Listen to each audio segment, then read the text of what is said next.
to the dark. Hide away, they say, 'cause we don't want your broken parts. When the sharpest words wanna cut me down, I'm gonna send the blood, gonna drown them out. I am brave, I am bruised, I am who I'm meant to be. This is me.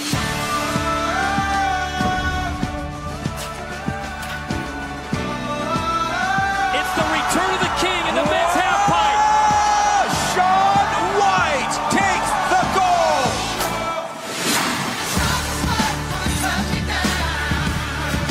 Giant slalom gold for Michaela Schifrin in Pyeongchang.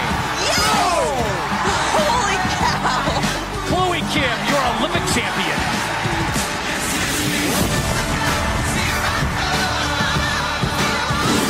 Here comes Diaz. Delivering a landmark moment. Down goes Vaughn one last time in the Olympic downhill. The United States wins gold.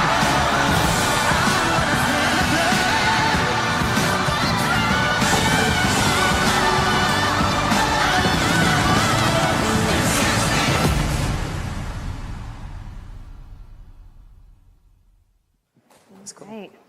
Hi, everybody. Thank you so much for being here this afternoon. That sizzle got me chills all over again from Pyeongchang. But hopefully that got you guys energized as well for the discussion we're going to have with some of the marketing masterminds behind the 18 days of coverage that we had in South Korea this year. It was the most robust presentation of the Winter Olympic Games ever. And their efforts and their innovative ideas contributed to over 2,400 hours of coverage, which was unprecedented in our history, of course, at NBC Sports. They're from 4 different industries, 4 very different perspectives as well, but all about consumer engagement and how they were able to combine their efforts and create teamwork to make this incredible branding effort that we had at the Winter Olympic Games this year in Pyeongchang, South Korea. So to kick off our discussion, I'm going to focus on Jenny at first to talk a little bit about the overall strategy and the thought process that you had going into the Winter Olympics this year. Sure, that video does give me chills too. I can't believe it's been 4 months. It feels like yesterday, and you watch, that Shaun White moment or that Jessie Diggins moment, with that call, and it just sort of, like you said, it brings you back and sort of miss it, loved it so much. But yeah, the Olympics were incredible property, reaching more Americans across more platforms, across, more time than anything else. And so I think walking into Pyeongchang, we felt really good that we were positioned for success for a couple of reasons. One is that over 90% of Americans are interested and have awareness around the Olympics. So you're starting from a great position of strength. And then the other is that 95% of Americans watch the networks of NBC Universal on a monthly basis. So you take those two things together, and we certainly are positioning ourselves going into Pyeongchang in a really strong way. And you kind of look at that, those two statistics, and you say, listen, Americans want these journeys. They want to watch and understand this athlete's journey from ordinary to extraordinary. And so that is definitely something that we were focusing on. But we also had some pretty incredible challenges that we were working with going into the Olympics and really any Olympics, and it gave us great learnings. And so some of the challenges, which I don't think most people really think about or realize, is remember that the Olympics are every 4 years, winter to winter, summer to summer. And so a lot happens in a 4-year time frame. And when you're even just thinking about a lot of the things that are being talked about today, consumer habit shifts, platforms being new and innovative within a 4-year period, things are popping up, things are going away, et cetera. So from a strategy standpoint, really being able to think long lead around such an enormous property, but also being very nimble and flexible, which is really about the partnerships to be real time right before the games. The other one is the athletes. I don't know that people really think about this, but we're really introducing a new TV show every 4 years. When you think about the athletes that you probably knew the names for walking into Pyeongchang, it was probably Lindsey Vonn and Shaun White. I don't know that everyone knew Chloe Kim, Michaela Schifrin, Nathan Chen, Red Gerard, Adam Rippon, like all these names that are now these household names, and we all love them. We actually are like launching a new TV show every 4 years and trying to make sure that people know that. So I think those are things that people don't really think about that are sort of the challenges for us. And so really our strategy was focusing around putting the consumer at the center. And we focused on 3 things: knowing them, reaching them, and keeping them. On the knowing them side, we did a pretty exhaustive 6 to 8 month quantitative study and research and insight study where we really went deep into the Olympic consumer so that we could start to segment them out into the 6 segments. And then on reaching them, it came to life through amazing partnerships that we had, as well as the reach of our networks. And then keeping them, again, using the partnerships and the relationships that we had, I think was really what helped us be successful out of the games and really perform well. And Justin, part of that relationship and the diversifying what they were trying to accomplish, Sports Engine, you guys partnered with the United States Olympic Committee and the NGBs to really connect with the kids, as Jenny was talking about, connecting to the consumers. How did that translate for you and your company and what you were able to achieve in South Korea? So it started out really, it was 2 years ago when Sports Engine was acquired. The majority of it was acquired by NBC Sports. And one of the reasons for that acquisition, one of the reasons for the fit in the first place, was that NBC Sports, I think probably more than anybody else in the world, has invested in amateur sports. I don't know that for a fact, but I'm guessing that last rights deal was maybe the largest investment in amateur sports ever. So when you look at Sports Engine, you look at a company that is a youth sports software platform. That's what we do. Our day job is to build tournament management tools, league management tools, team management tools, all the systems that you need to run a youth sports organization. The result of all of those sports organizations using our software to run themselves is that they pour data into it. They have to register their athletes. Their coaches do background screens. They put in all their player statistics. So even though we're a software company, we almost back our way into being a big data company. So what we were able to do following the acquisition by NBC Sports is look at this incredible asset, which is the Olympic Games, and realize that we've got a platform to get more kids involved. And you look at the USOC, and they're interested in getting more kids active and more kids participating in youth sports. So we were able to turn sportsengine.com effectively into kind of the opentable.com or the yelp.com of youth and amateur sports. Take all that data that our customers were giving us and turn it into a search and discovery engine. So that now mom and dad can go to sportsengine.com, they can type in the age of their son or daughter, the sport they would like to participate in, how far away from their home they would like their sports organization to be. They can find a sport that inspires them, click, sign up, and immediately start to participate.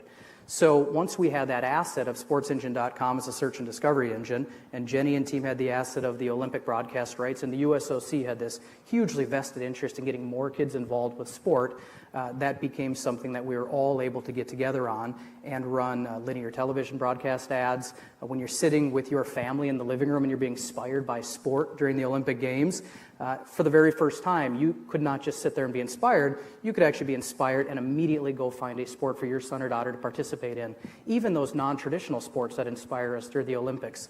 So to be able to close that gap from inspiration to participation was really kind of the goal of the Pyeongchang Games for Sports Engine. Well, one way we've all started to exercise and watch sports and contribute to sports is through Peloton. One of these, we had a lot of the bikes in our hotel in South Korea.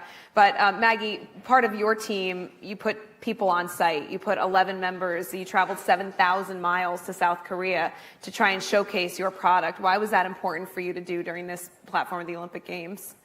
Yeah, so I think going back to kind of the first order of decision, which is to partner with NBC Olympics and participate in this Winter Games, this is actually our first time being in the Olympics, and 2018 is kind of we call it coming of age time for Peloton. The company, as you know, was founded back in 2012, and up until this year, we've really been a one product and one market, right? Only bike, only US. And this year we expanded to bike and tread and our digital app, and we're going to expand to UK and Canada outside of US. So it's a very special year for us, and we want to do something special. So we thought for Olympics, it's really a really rare opportunity with such broad audience outreach. And I think the Olympic spirit really speaks to this Peloton model of, find a better you in you. So we thought this is a great opportunity for our brand to really come to the stage. And we don't have the war chest of AT&T or Visa for kind of engagement activity, but we have something special. So when we dig into our DNA, think about what makes Peloton special, we think, first of all, we're really more of a media company than a bike company. So it's really the live, high-quality content that we produce that's something special. The second thing is our member base. So we're approaching 1 million member this year. And whatever we do, we want to make sure that this partnership creates something that is exciting, engaging, and beneficial to our member base. So combining these two together, we thought what would be better than actually creating a live ride from Pyeongchang and bring a piece of the Olympic experience to our members' home.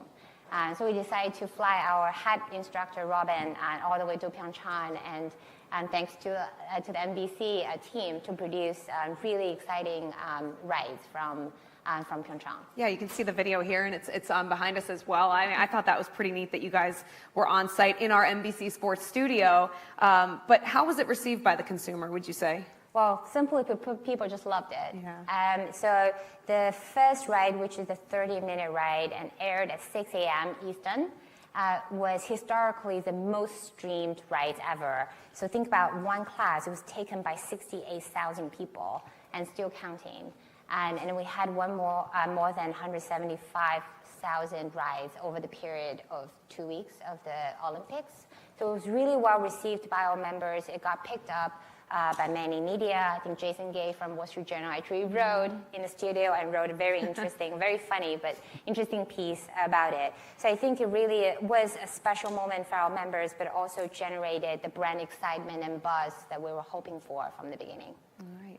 Sarah, let's get to you with Refinery 29 as well, talking about generating buzz. You guys were able to do that and hone in on a specific audience through the relationship with NBC Sports. Tell me about that and how it transpired. Yeah, at Refinery 29, everything we do is grounded in what our consumer is telling us she wants to hear, what motivates her. And the thing, regardless of interest, that is super powerful for young women today are motivational stories that celebrate women breaking boundaries and celebrate women who are just in general just kick ass, right? And then when you relate that to sports, there are so many incredible stories that really capture that special sauce, if you will. And we found that 2 out of every 3 Refinery 29 users actually lean into learning about sports that celebrate that woman who really is breaking those boundaries. So the partnership with NBC Sports was so thoughtful, but also organic and true to creating this content that took the best of the credibility of the Olympics platform, that took the best of the human stories that exist there, and then partnering with Refinery 29 to create that relationship and that tone of voice that really brings our audience in and then helps them understand what those stories are across every single sport that existed inside the Olympic platform. And now that continues through to On Her Turf as a channel that we have launched on Instagram at the Olympics. Yeah, I want to talk about that, the On Her Turf brand. And I know this is a direct partnership with NBC. And, if you're following both on social media, they're both encouraging each other. You're posting similar type stories. But what is so unique about this partnership in the sense of that handle when you guys created that at this particular time? I think we took the relationship that Refinery 29 has with this young female audience, and we took the power of NBC's content, the arsenal of content that's being created at the Olympics, but also the relationships that you had with each of those athletes to be able to bring those collectively together and then organically and authentically connect with our audience through the On Her Turf handle on Instagram. So Jenny, what's the advantage then for NBC to have this network available to you? I think partnerships in general, talking about every single thing that each one of them are talking about, hits 2 things for us.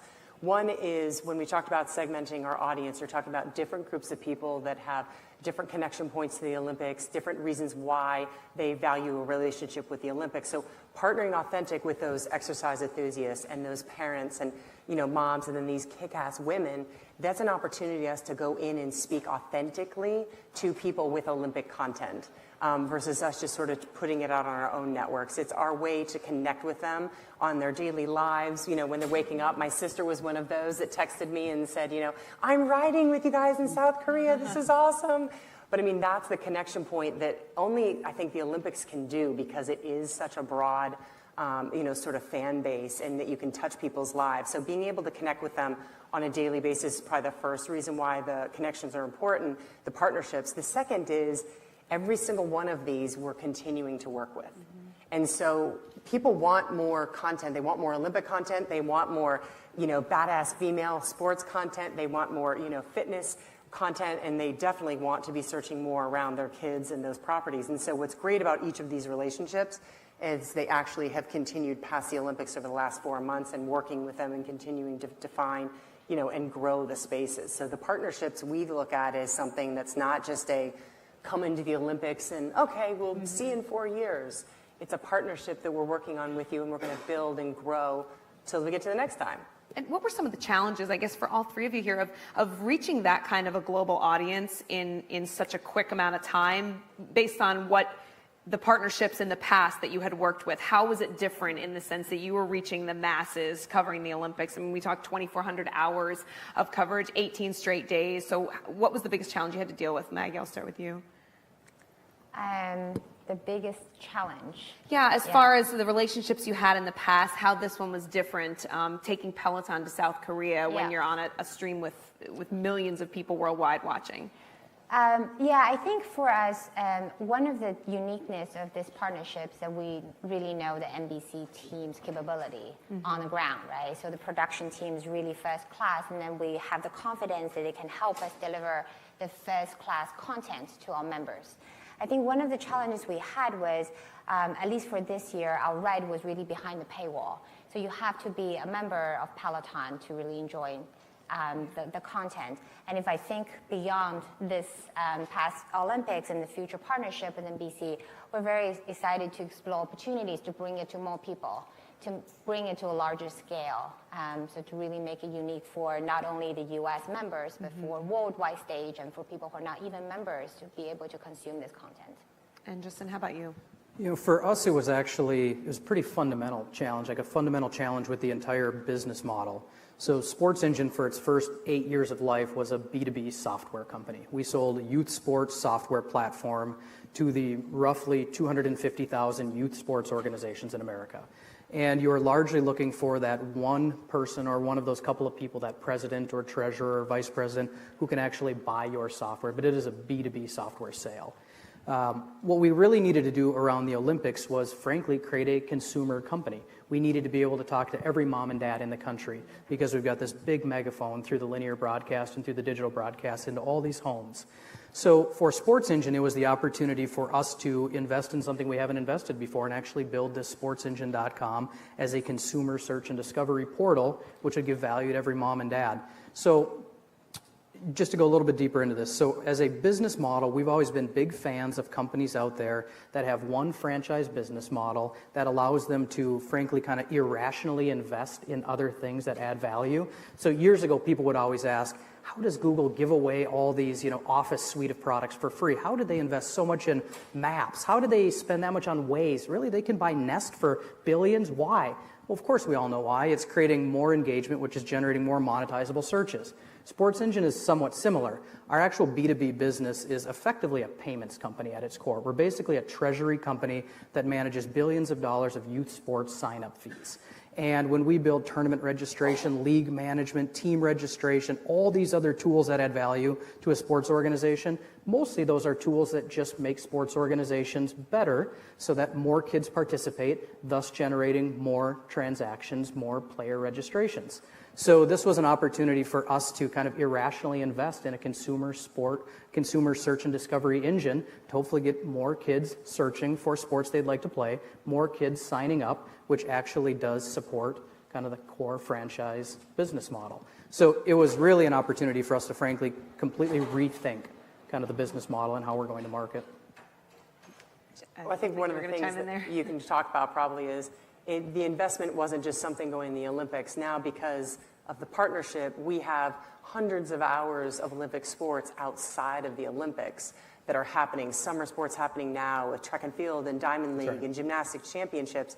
And we're actually propping up Sports Engine every single time for those NGB championships in the portal opportunity for kids again. Yeah, you can see, to Jenny's point, you can see kind of why NBC and Sports Engine ended up being such a good fit. They've got this enormous megaphone, frankly, 12 months a year with the sports rights that they have, and now we've always got the opportunity to kind of talk to the world about new ways to get your kids involved, which, we have, frankly, in some cases, we have our competitors or partners asking, how are you able to put so much investment against a search and discovery portal, which in and of itself does not generate revenue? And that's okay, it doesn't have to. If more kids are playing sports and we're growing the game, then ultimately that's good for our business. And of course, it's good for kids generally, and good for NBC Sports, as those are often going to be fans and viewers of the games and other sports in the future as well. Sarah, I want to get back to you a little bit about Refinery 29 and ask you what the most compelling stories you found now that you have this platform and you were utilizing it. What were some of the most compelling stories you came out of South Korea with? Well, through this collaboration, I think one of the things that's been really fascinating and is both a challenge and an opportunity for On Her Turf as a channel is making sure that every story brings humanity, brings bravery, and brings relatability to life.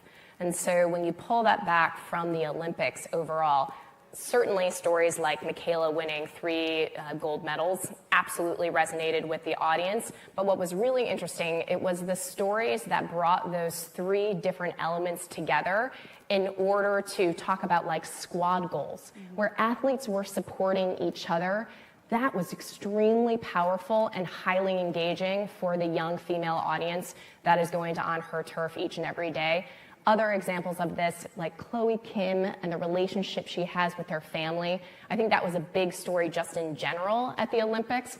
But on the platform of On Her Turf, those were the areas where the young women of today really lean in because it's speaking to something else. It's speaking to the authenticity, but it's also speaking to that humanity of going behind who that athlete actually is.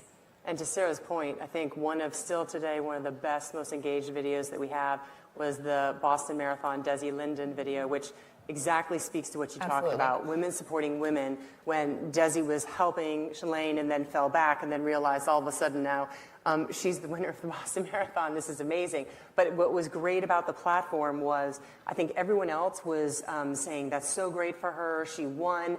But what the platform did is the backstory of, did you see the video where she actually dropped back and waited for her coming out of the restroom and was sort of telling her, like, I'll draft you, I'll help you get back into the pack? And then she supported her and ended up winning. And it just resonated beyond belief on the platform, which was incredible. And that was post-Olympics.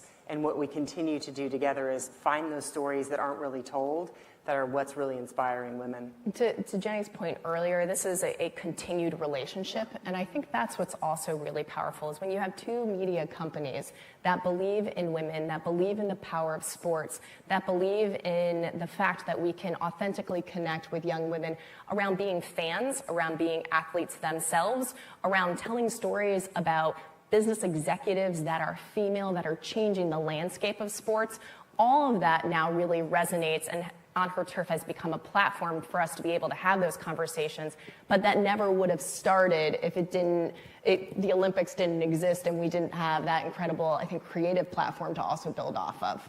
Yeah, and I think the timing of the media landscape that we're in right now, it just is the way it is. And Jenny, when you look at the implications going forward and these relationships, how they worked so effectively at the Winter Olympics, NBC Sports has championship season. We have many other, as Justin mentioned, 12 months a year of opportunity to grow these relationships. So what are those implications going forward? I mean, you kind of mentioned it. We have to do more of this. We have to reach outside of our walls, and we have to go work with other organizations that have a specialty. Each one of these have specialties in speaking to a consumer in a really specific way. We get a lot of women within the NBC Sports world consuming our products, but they have a voice and a tonality and a way of speaking to women that we don't necessarily have. Same with youth, same with fitness enthusiasts. So I think our ability is, learning from this is, we have to do deeper with these folks, and then we have to do more of this in the future. But at the end of the day, one of the bigger implications, which we all know, is people are media. And so our ability to get the content into all of these people's hands through these other channels that are not necessarily just the NBC Universal networks and sort of digital and social channels gives us that other media opportunity where, again, it's my sister who's riding Peloton that morning and pushing it out to her social channels and her friends. That's media. That's us. That's a way for us to make sure that those messages go out, and that's a reach that we just can't buy. Yeah, Maggie, what would you say was one of the biggest learning experiences you had coming out of the Olympics? So I think, again, going back to what I mentioned earlier, I think what we realize is that content is really at the core of what we do. And no matter what partnership we're going to do in the future, I think being able to create authentic, live, and really unique content for our members, that's what really is the drawing point for our brand identity. So I think this is the first of its kind. This is our first time actually producing rides outside of a New York studio, and give us a lot of confidence and a lot of excitement from our members to know that there are appetite for this kind of content. So that's very interesting learning for us. Yeah, that's an interesting perspective. I mean, Justin, what's the confidence level for you guys as you're trying to create these innovative ideas for a sports engine? Yeah, you know what, the irony is, I think the larger we've gotten, the less we're doing. And we went through a period of time, probably like a lot of startups, where you're constantly trying to create, franchise business model number 2, or trying to find the thing that's going to help you break out. And I mean, for all intents and purposes over the years, we've gone like 2 for 20, like a lot of failures. And what I think we realize at this point now is there's this certain subset of technology that we think we're better at than anybody else in the world. And for things outside of that, I think we're becoming more and more confident in actually building integrations and partnerships with those around us who are really building great tools. So I haven't spoken about it publicly yet, but we just had a release recently where we launched our Sports Engine Marketplace. So similar to like Salesforce.com app store, where we are now officially have a platform where third-party startups building sports tech tools that are outside of our core, they can integrate to an API. They can enable and train our entire sales force as to how to talk about their product in the market. And we have 150 full-time salespeople that we actually want to be talking about other people's products if it's good for the end user. We give them a marketing channel where we email distribute messages to our install base. We have about 35 million or so registered users that use the system every month now. We're going to message to those people that we formed these partnerships and start to really expose these great sports technology companies in referee management or coaching training or certification tools or CPR training tools or concussion protocol management or all these incredible companies being built. I think we're at the point now where we know what we're great at, and we want to build an entire integrated marketplace of third-party applications so that a user can look at Sports Engine and say, I'm going to get some of what I need from Sports Engine, but I'm going to get all of what I need from ultimately the Sports Engine marketplace. So I think that's been kind of a maturation process for the business. It's quite a unique brand. I mean, who would you say and who would you tell the audience is your biggest competition right now and the biggest challenge they present to you in trying to grow this brand? Yeah, it's interesting. There's been this flurry of activity in sports tech, specifically in youth sports tech. I mean, you see it, look at the conference that we're at. Over the last couple of years, there's been a lot of investment. Large brands, private equity groups who have poured investment or acquisitions into the space. So when we first started the company, there were hundreds of small providers. Now you look out and you see that Dick's Sporting Goods has acquired some of our competitors.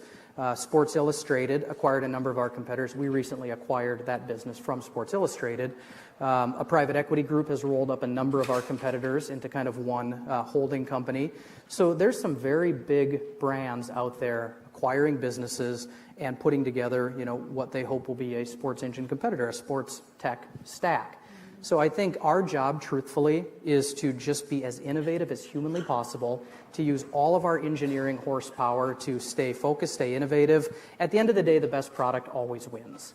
I mean, sales are important, marketing is important, strategy is important, but these youth sports organizations are almost exclusively run by volunteers. Yeah. So these users, if we're building great product that's easy to use, that intuitive, we're giving them their nights and weekends back. That's a big deal for a volunteer mom or dad who's helping run a sports organization.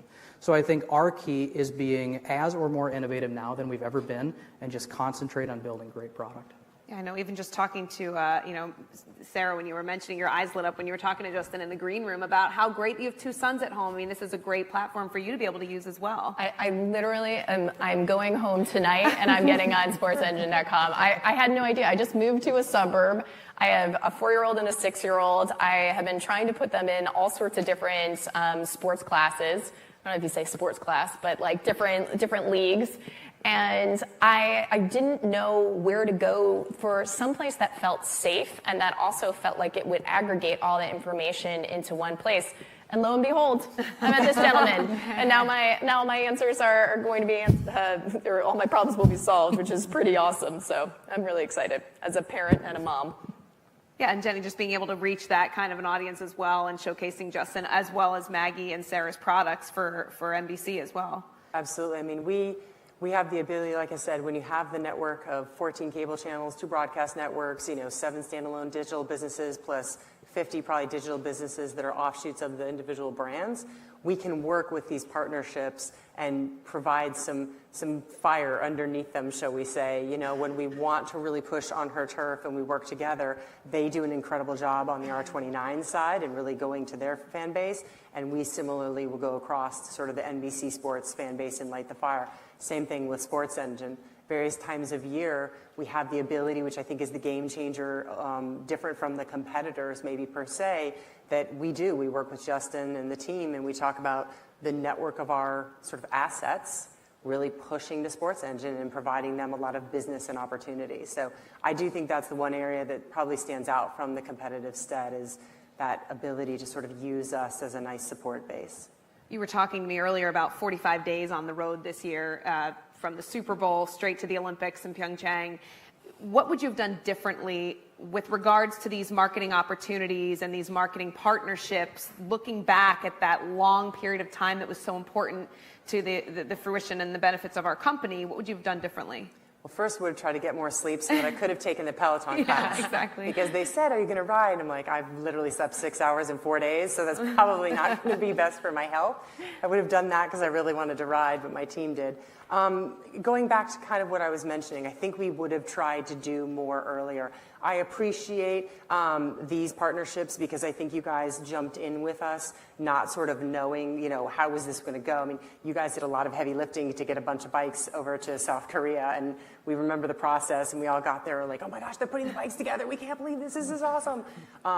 But, a lot of times that takes the conversation and the understanding and the sell-in, and we also went back and forth with R29 and probably spent 9 to 12 months with Sports Engine building out the portal. So I think it's probably trying to get with partners earlier, just knowing that each of you and your businesses have to take the time to even get in on your side and sort of build and be ready to move. So that's probably what we would do differently, is just start even earlier than we have in the past. But I think for the most part, we appreciate you guys working very quickly. Yeah, I mean, Maggie, what are the logistics of getting all those bikes to South Korea? I know how hard it was just getting 4 pieces of luggage over there, but how do you guys even come up with the concept to do this and eventually execute it in a country that's 7,000 miles away? Yeah, so we always had this idea of, can we actually create content outside of the studio? And we just never found an opportunity, like the right time. Mm-hmm. And I thought, like, if anyone could do it, NBC could do it. But logistically, it was pretty complicated to make sure that we also don't compromise on the content itself. Mm-hmm. And also with NBC Studio, we kind of only have one chance, right? It's not like we could do like a recorded one, because we want to make sure it's live. So everywhere from all parts of the business have participated in, and we had a war room to plan it like to the minute. And even with a bike setup, because we want to make sure it's set up correctly, we actually flew an engineer from Taiwan all the way to Pyeongchang to make sure that everything was set up correctly. That's incredible. Because I show up at my hotel, there's a Peloton bike. I just think it miraculously gets there somehow through the networks of what we're working with. But I mean, Jenny, are you involved in these conversations when this is happening? Is NBC? I definitely am not putting bikes together. No, not putting bikes together. I am not together. shipping them over. No. But I mean, as far as the logistics of helping them get the product where you need it to be at that particular time for the show? I think that was definitely their operations folks for the most part, but I think we work closely with them on the messaging and ensuring folks know this is happening, how to find it. I mean, having your talent come over, having Robin come over and sort of ride, I mean, that was an amazing message right there. For her, she spent a couple days in South Korea, posting on social, here I am. And like I said, she almost became an Olympic media sort of mouthpiece herself, because she's over there, she's an influencer, so she gave the opportunity. But it is definitely collaboration among the three, working Obviously day in and day out with the R29 folks, day in and day out with Sports Engine, and definitely with Peloton when they were on site and working with us. And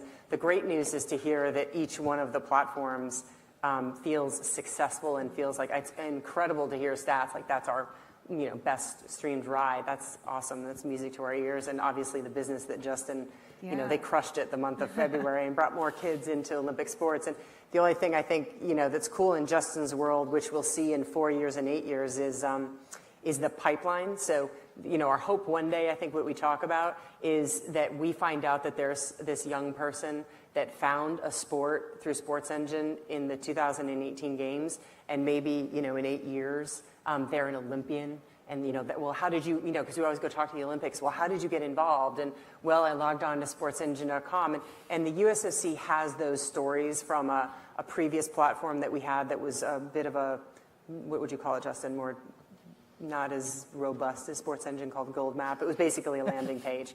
And there are those stories. So I think that's our hope, is that we have these stories with all of these partnerships in the future to really showcase. I think there's something interesting that Jenny kicked off the entire panel with, which is so much changes every 4 years between one Olympics to the next. This industry has completely changed, and I think what Jenny and the NBC Sports team led was what collaboration and cooperation can look like between different companies across a variety of different categories in order to create the best experience for people, which is what we all want, is the best experience created for people. And so you're really leading that charge, I think. Has that partnership with the Olympics and with NBC Sports for all three of you, has it led to outside the box thinking of how you can grow your business and new opportunities on the horizon for you guys? I mean, go ahead, Sarah. Absolutely. I think both in driving awareness and continuing to build engagement with the brand platform of On Her Turf. Mm-hmm. We're in constant communication and discussions around that, what that looks like in real life, what that can look like in the URL, what that can look like across multiple channels. But then it also has begged the question of, what are other unique, distinct properties where that authentic relationship exists with our audience base, but then in partnership and in collaboration with NBC Universal, we can drive greater awareness, greater reach, greater performance for consumers, but also for brands and businesses that are partnering with us. How about you, Justin? Yeah, I think for me it's a good reminder about how big this market is and how big it can be. When we first started the company, we were out raising our first round of venture capital in 2009. You were just pulling investors through the pipe, just trying to convince them that youth and amateur sports was actually a viable market. And then by 2014, when we raised our last round, our D round, it was quite the opposite. They were telling us what a big opportunity this was. So it's just a good reminder to me that we've had 100+ million viewers ultimately across the games. And that even though there's a lot of momentum in sports and a lot of momentum in youth and amateur sports, in the grand scheme of things, I think we're still in the first or second or third inning of one of the great kind of yet to be fully optimized, multi-billion-dollar kind of greenfield opportunities. We think about it from a tech perspective specifically, but there are, different adjacencies to that as well. I mean, there are not many markets out there where there's almost $100 billion a year spent in transaction fees, as there are in sports signups. There's, tens of millions of absolute unique participants. The global market is effectively untapped. The Olympics has made sport remarkably consistent around the world. A hockey game is a hockey game is a hockey game. A basketball game is a basketball game is a basketball game. The rules, the actual gameplay model is remarkably consistent globally. So when you talk about expanding your company globally, you're dealing with language and currency, which in the grand scheme of things are actually fairly easy from a technical perspective. So to me, it's a good reminder that the opportunity is enormous and it's pretty early days still. Yeah, and I think for us, it's a great reminder of we're really a media company. Mm-hmm. So this is like the first step and the small step, but really think about we are producing organic and authentic, high quality, original content and distribute it to broader platforms. I think we launched our digital app last Wednesday. So that's to the company is a big step forward, thinking about how can we create content that people not only can consume it on their bike, but outdoor running, treadmill, like boot camp, all types of things that as long as it's the right content, then people can really consume it with different partners on different platforms. So this is really the first step towards that. Right, well, I think we are unfortunately out of time. For everyone, thank you so much for joining us. Jenny, Sarah, Justin, and Maggie, thank you so much for your innovative thoughts and your conversation. Thanks, Catherine.